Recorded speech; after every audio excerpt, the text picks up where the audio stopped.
Bienvenue dans cette nouvelle revue de moi-même, Raph le Grand-Duc et Jason.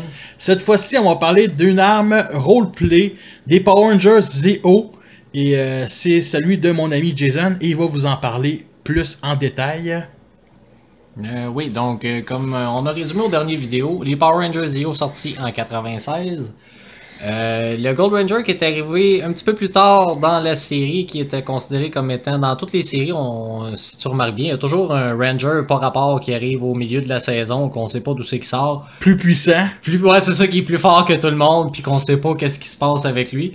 Donc dans le fond, dans celle-là, c'était le Gold Ranger qui était celui qui avait quitté la série des Mighty Morphin et qui est revenu pour les Zeo justement pour ce rôle-là. Puis là, présentement, on a son épée ici. Ou sa masse, ou son épée. On a cherché, en anglais, on savait c'était quoi le nom, mais on a essayé de trouver en français, on n'a jamais trouvé. Donc, si vous êtes capable de savoir ce que c'est, ouais, un genre de marteau. Écrivez-le dans les commentaires. Ouais. Donc, on va commencer la review, dans le fond, si vous remarquez bien, assez bien détaillé. Le bas ici, on peut voir toutes les formes des Power Rangers, des cristaux Zeo. Les petits détails ici. À l'arrière, par contre, ce qui est plate, c'est que oui, les vis, c'est pardonnable, ça, je peux comprendre ça. Mais ça ici, pourquoi? Pourquoi garder ça ouvert? Mais en tout cas, on va passer à autre chose. Sinon, le bas, tout est bien détaillé, vraiment très très bien. L'arrière aussi, le haut, tout... C'est vraiment beau. Oui, c'est vraiment très bien designé. C'est sérieux, Indiana Jones, s'il existerait, il aimerait savoir ça dans un musée. Dans la série, on s'entend que c'est beaucoup plus gros que ça. Là, c'est sûr qu'on a un format miniature que là, à l'époque, c'était pour les enfants. On a une lumière rouge au bout. Oui, la lumière rouge, dans le fond, on appuie ici. Et si je remonte ici le petit côté comme ça ici, je vais refermer ici. On a une chose différente qui se passe. En fait, c'est la même chose qui se passe, mais avec une chanson différente. Ça ressemble beaucoup à l'intro de Mighty Morphin. Ah, tu trouves? Je trouve pas. Ben, d'une certaine manière, avec le genre de son de guitare. Ouais, peut-être, oui. Ben, je vois ce que tu veux dire, en fait, là. C'est sûr que pour un jeune enfant qui veut jouer au Power Rangers, c'est un excellent accessoire. Pour un collectionneur aussi.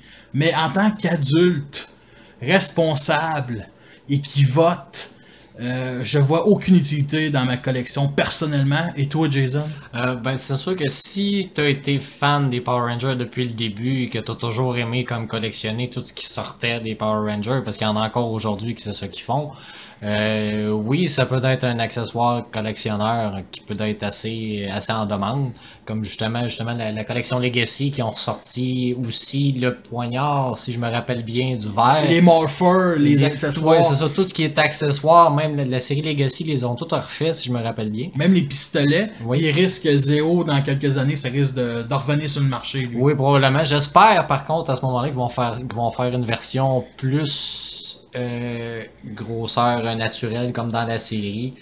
Parce que là, ça, on s'entend que avec le temps, tu sais, au début, quand tu étais un enfant, tu te dis mon Dieu, c'est quand même gros. Puis plus ça va, plus que tu regardes la série, puis que tu vois ça, tu te dis mon Dieu, j'ai juste un échantillon.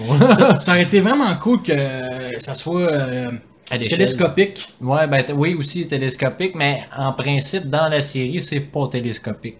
Donc, tu sais, ça pour ça, ils ont respecté quand même tout ce qui était attrait à la série. Comme je te dis, c'est ça, dans le fond, la seule petite chose, c'est que c'est pas à l'échelle, vraiment du tout. Moi, ce que j'aime vraiment, c'est la couleur or.